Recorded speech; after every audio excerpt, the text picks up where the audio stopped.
Hi everybody, it's Lou Manfredini, Ace's home expert. We're going to talk about squeaks in your hardwood floor. Now, for most that have hardwood floors, chances are you have some squeaks somewhere. And really the only way to eliminate it properly is to take up the area of the flooring, have it reinstalled, and have it resanded. So it's a huge deal. Certainly you can put screws through it and do all kinds of patching, but for most of us, that's just too much work and too much money.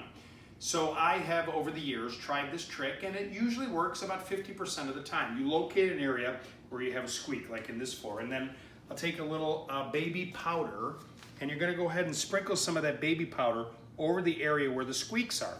The whole idea is that I'm trying to work this baby powder into the grooves, right? There's a tongue and a groove in this floor, and the squeaking may be occurring right there. So you're gonna kind of work that in, and then this block of wood covered with a rag over that area, and you're gonna take a mallet and you're gonna hit it. Now, I don't want you going to town like you're gonna break the floor. All I'm trying to do is work that baby powder into those grooves.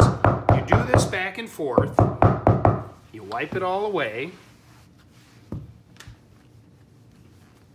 Now, you have to believe me, that actually was squeaking before we started, and it's not squeaking now. It's that easy. Like I said, 50% of the time it works, and it hardly costs a dime to do.